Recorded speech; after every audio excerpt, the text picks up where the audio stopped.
Is there anyone in this room who's not a citizen of our country? If you're not a Kenyan, please raise up your hand.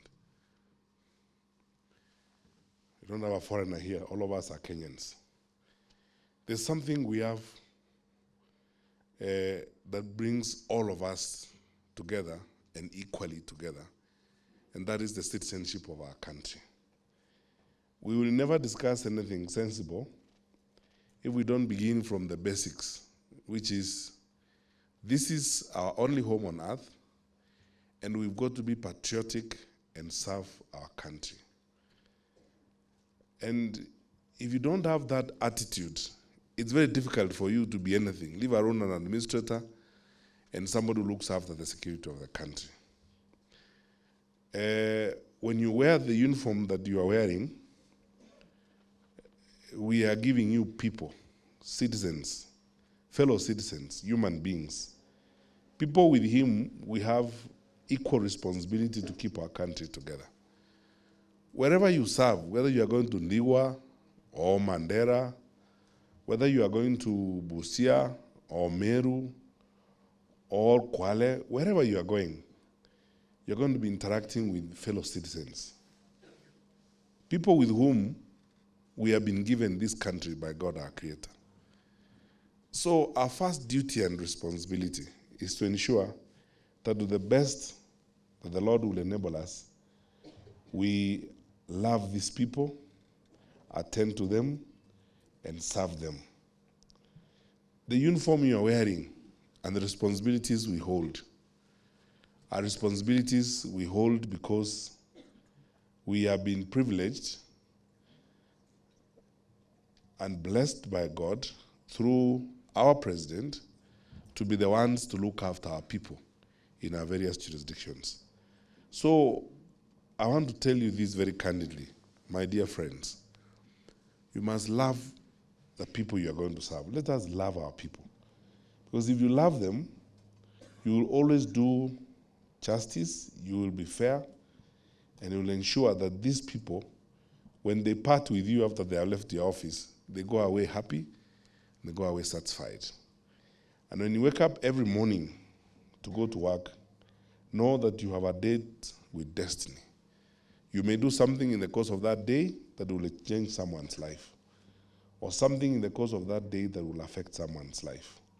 So give it your all, serve with all your energy and your commitment, because it's always a privilege to serve.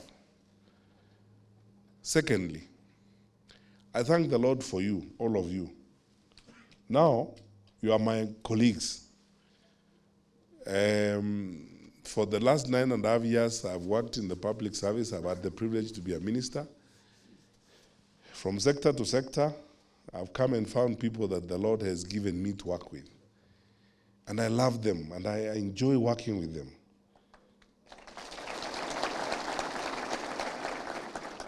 I can tell you the people who seated behind me here are regional commissioners.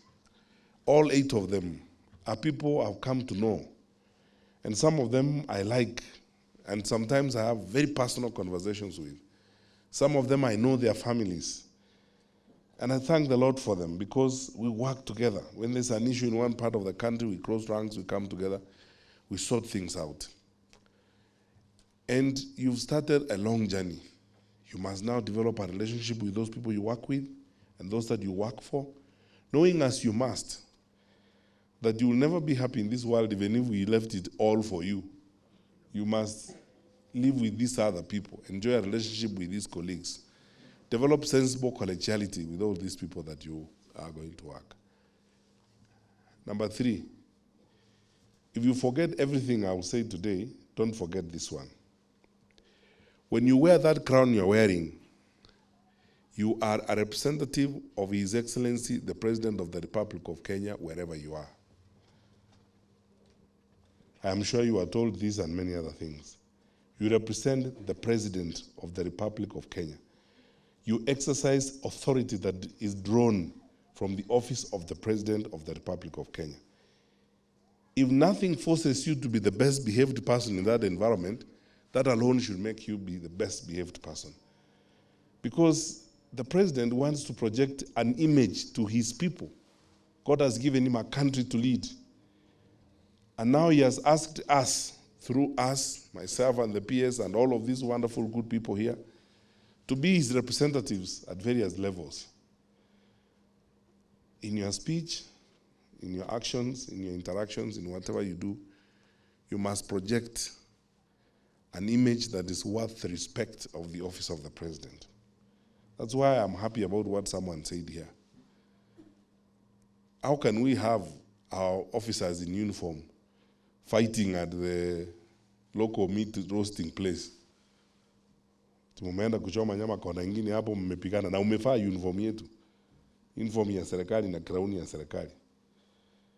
No amount of provocation, no amount of anything should make you drop your guard. Please remember at all times, you are carrying the image of government with you. And we must preserve the authority and respect of government by the way we conduct ourselves.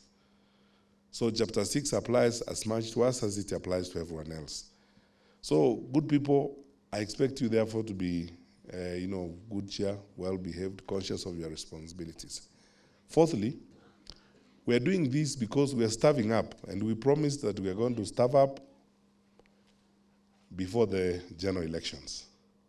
I think I can confidently say that by end of November this year, we will probably be totally and absolutely staffed up in all our ranks across the country, from assistant chief to RCs. And therefore, as the PS says, we'll expect to get all the information we need when incidents happen in your various parts of the country, when we are doing mapping of the country and looking at how our population is behaving around the electioneering period. We should get all the information we need, and we must make sure our country remains peaceful throughout the general election period. My point number 5 is about the role that I keep saying we have to ourselves.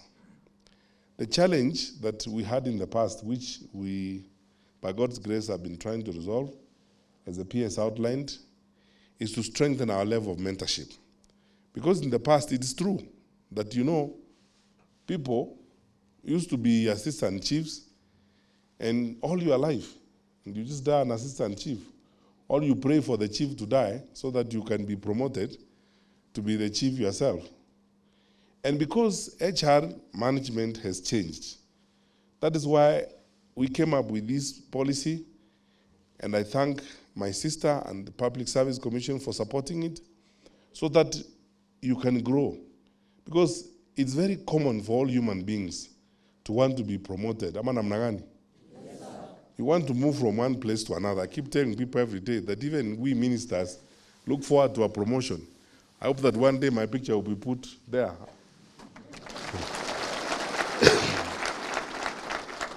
I'll be promoted because you see, because the question I used to ask, and the question I asked PS and OC and all these good people, how can we have assistant chiefs who can't be chief?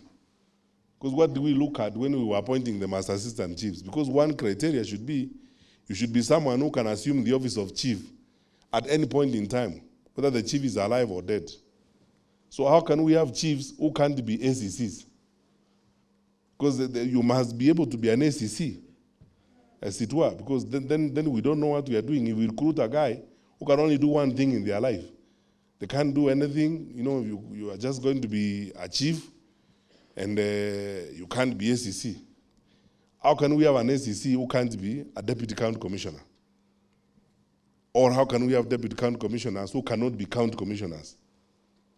And it follows that way. How can we have county commissioners who cannot be RCs? All these RCs here, all these people you see here, were formerly county commissioners. They have managed counties. Some of you must have seen Natembeya when he was the county commissioner in Narok, and managing Narok as our county commissioner in Narok. Then he became the RC for Rift Valley. Or you must have seen Nakoro when he was the county commissioner in Nyamira. And that's how he grew up, after being county commissioner in Nyamira, to become the regional commissioner Eastern. And then all these people, even before I came here, I worked with all these wonderful people. I was opening containers at 3 a.m. in the morning with the Lungata when he was the county commissioner in Muranga. And then he performed well, he became the RC Coast. He had already worked as county commissioner in Muranga, had worked with him, and we were working very well. We were opening containers at night with Esther when she was a county commissioner in Machakos, managing the madness in Mavoko and so on with her as a county commissioner. And then out of that performance, she was promoted to become the RC Eastern. I worked with Kanyiri to sort out Kihumwere in Muranga, the madness that was there on the land issues when he was DC. And later on, you can see, he became our county commissioner who has done a fantastic job in Busia, in Kwale. And now when we had issues in Laikipia the other day, when we were looking around, we said, let's get a much more experienced county commissioner to deal with the issues. And that's how we got Kanyiri from Kwale to come to Laikipia to be county commissioner in Laikipia. That's how it goes. So people have to, the position you have been hired to today is not meant to be the beginning and the end of your life. So that you say, now, me, I'm going to be here.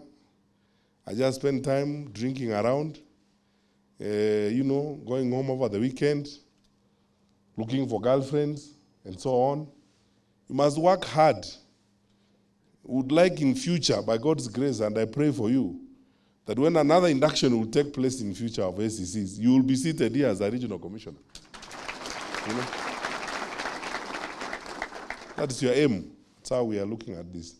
So for you, therefore, I think mentorship is very important when you go to the field. My brothers and sisters,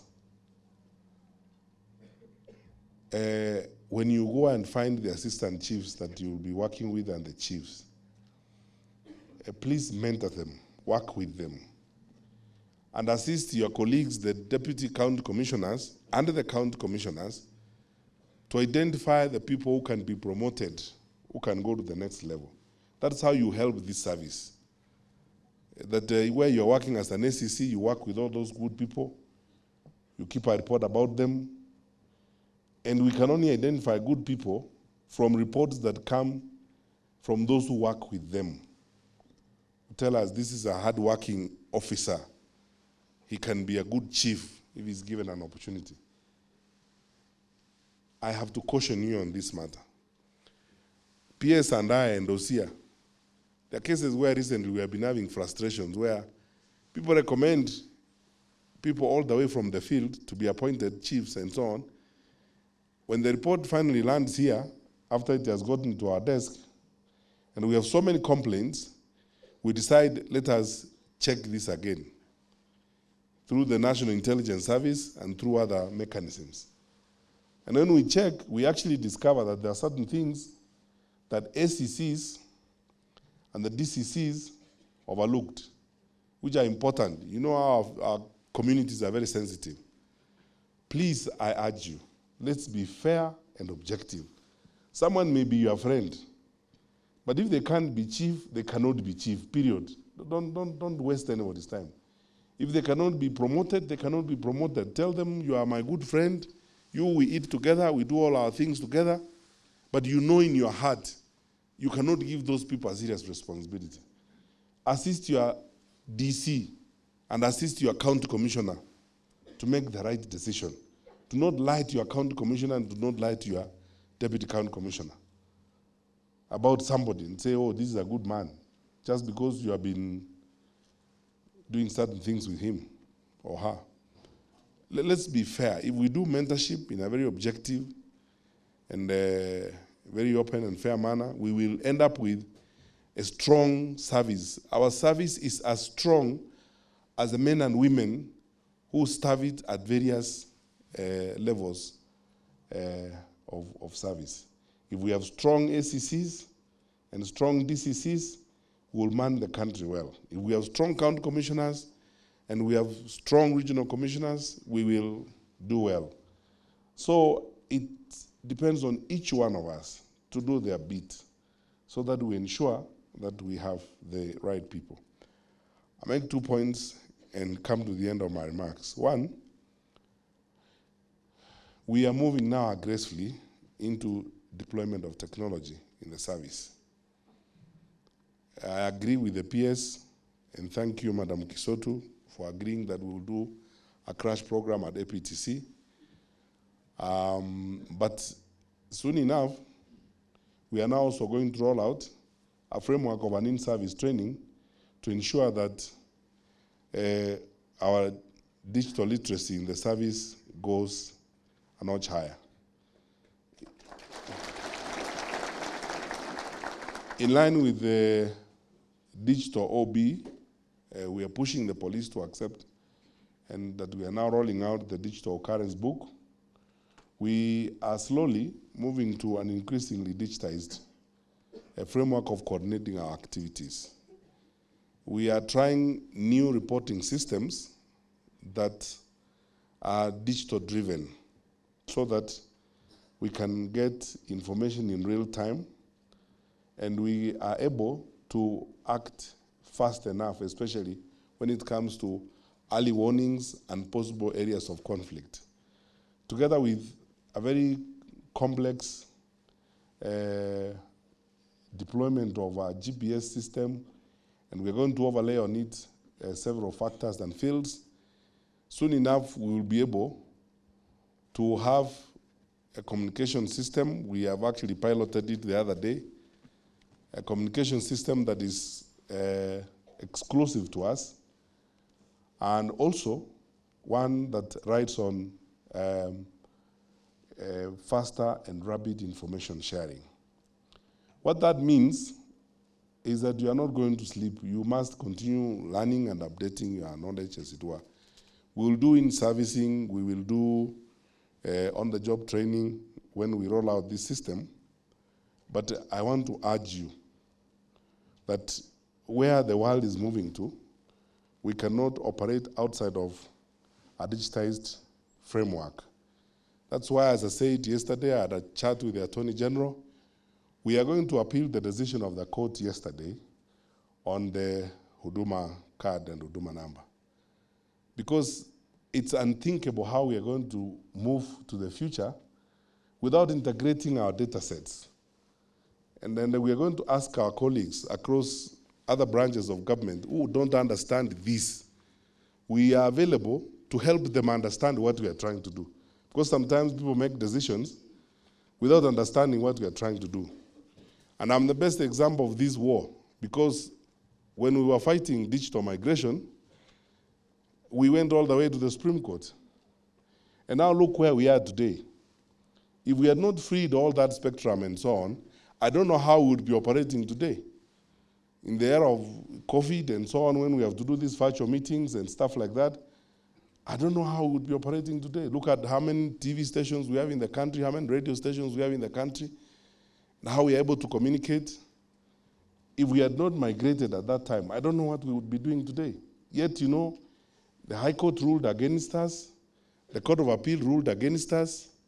We had to go to the to the Supreme Court to get judgment that enabled us to migrate from analog to digital broadcasting.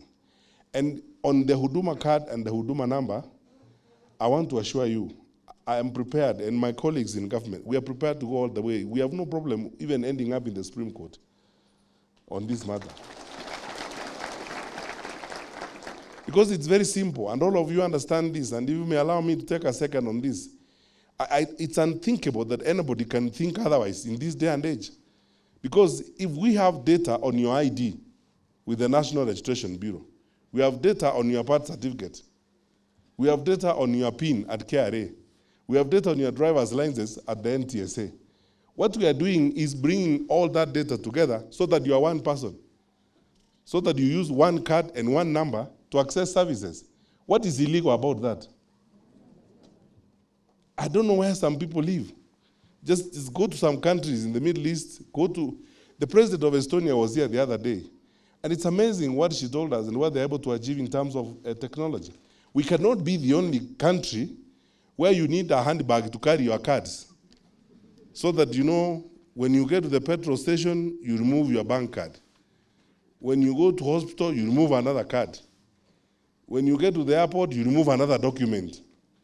When you're going to check NHIF, you remove another card. the people who are opposed to this are the cartels who have made a living out of stealing public funds by coming up with all manner of conflicting systems.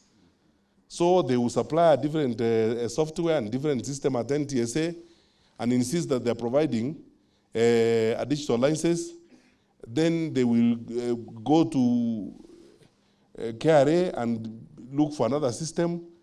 And they've been making money like this theft of public resources. And this is really what is being protected. So we will go to the Court of Appeal, because we are law-abiding, we will go to the Court of Appeal on this matter. And again, just like digital migration, we're here again in the country where we're arguing about ourselves and arguing against each other over something that should be driven by common sense. That's how everyone lives. You just get one card, one single source of truth. Instead of you being so many people, you know, at NHIF you are one person. At the National Registration Bureau you are another person. At the Registrar of Births and Deaths you are another person. You know, when you go to the Attorney General to check your marriage records, you are again another person. You know, and so on and so forth. And we are getting all these data sets and integrating them so that we give you one card. And when you get that card being read by a machine, they can get all the other information they need, and service is given to you in minutes. We want to go to a place where you can even go with that one card. When you get to the petrol station, you can actually fuel using it, because it can access your bank account and get the 2,000 shillings that you have used to pay for fuel and walk away. That's where technology is going. We cannot be the only country on earth where you need to buy a handbag to carry your cards around. So we will go to the Court of Appeal on the matter, because we believe at some point in the chain of seeking to explain ourselves, someone will be reasonable enough and listen to us and see that what we are doing is good for our country and good for the way we are going to go forward. And that's why I'm confident to tell you this. The PS and I and our colleagues in the security sector, we are working on a new system which we will be inducting you on, where we'll be able to get information deposited in an electronic system in real time from wherever you are, as the ACC in Tarakaniti, if there's a crisis that we need to attend to. And then we can collect our resources in that region, and the RC can be able to coordinate, and the county commissioner very easily, so that we can serve our people. The intention is to ensure that we measure the amount of time it takes to respond to a crisis, so that we're able to serve our people effectively. So please update your knowledge and ensure that you are prepared for the next world. Finally, we are heading to the general elections. We'll talk more about this when we ask our colleagues in the media to take leave, but I want you to know this, that the stability of our country and the security of our people is our foremost responsibility. As administrators, we are not politicians. We work with politicians, but we are not politicians ourselves. So we don't deal with people based on their party affiliation or their creed or their allegiance. The only qualification you need to get services from us is just one. You are a citizen of our country and someone within our jurisdiction. We serve you. The party, your creed, your religious affiliation, your clan, that is your problem. And we don't come in those things. We serve people. We serve our wananchi. I want to ask you, therefore, to be vigilant when you go out to your stations, to be objective, but also to be firm. Do not bend to political pressure. I am aware, and let me say candidly here that I am aware, and some of my colleagues behind here, the regional commissioners know, the cases where, like in Eastern Province, where a governor or some politicians are trying to push us about our county commissioner. I hold this view. We do not dictate anyone on how they do their job. And no one should dictate us on how we do our job. County commissioners, regional commissioners, all of you people work at the pleasure of the president. And when the president has agreed and decided on our posting, that marks the end of the story. And it is that chain of command that decides deployment. We are not going to be manipulated and told, remove John from here because I don't like him and bring me Mary. That is not someone's job. That is our job.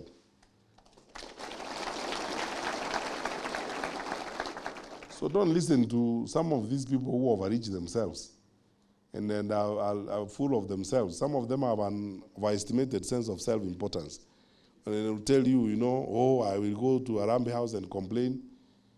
They will come and talk to us, and we will give them a cup of tea and tell them thank you, goodbye. But we will do our job. We will do our job.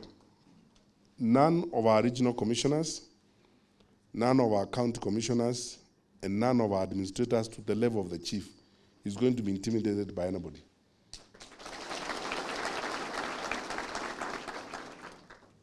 Do your work. We have your back. We will take responsibility. The old edict used to be, you guys in the field take all decisions. We will take responsibility. Carry on with your work. Be firm, be true to our country, follow the law, do the right thing, and serve our people. Anything else, the PS and I, we will deal with. Na ikifika mahali, we will go to Madam Kisotu and Rotich, and we will ensure that our officers are able to render services without undue pressure and undue intimidation. Don't go to night meetings. And no one should tell you that because you are not attending my night meeting, tutaonana. Mutaonana wapi? We are also here. Hakuna kitu kama hiyo. Because administrators, like you are now new officers in the field, and some of you are starting when we are in the electioneering period. You may be facing situations like this. Take it from me. Our president is very firm and resolute about the security of the country. I serve a president I'm proud of because he's patriotic, he loves his country, and is committed to serve his country. We too have taken that example. And we will do our work without fear or favor. So don't bend to any of those funny things. Do your work. Kirauni umevaa sio mchezo. Kirauni ya serikali na sheria na ni ya nchi yako. Kama kuna maneno, my good friends are here, the RCs, they will tell you, some of these good people have been in service for a while, they know a thing or two. Some people have threatened them before, and they are not there themselves today. And they are here still wearing crown. So do your work. Let's be firm. What's important to me and to all of us is to serve our country. Honestly, fairly, objectively, and respecting our people. Let's love our people. Wherever you go as an SEC, the hallmark of a successful officer, get to know the people you work with, religious leaders, the local priests, local Nyumba Kumi people, know them, work with them. These are the people God has given us to work with. Do not be swayed this way, that way, and so on and so forth. Be a firm officer and be proud of it. Some of these people here, I've had occasion to work with them, some of these regional commissioners. People know them. I mean, the whole country, people know Natembea, ama namna gani. They know, they know Natembea is a farm officer. He's not mtu wa kucheza hivi namna hii. They know he's a farm officer. And they can't joke with the officers like that. They can't play games with Esther because she's a lady. They know she's firm. And when they will come to tell us things, we'll give them a cup of tea and welcome them as Kenyan citizens and leaders. And at the end of what they have said, we will tell them, thank you, have a good day, and let us continue with our work. Thank you, good people, and God bless you.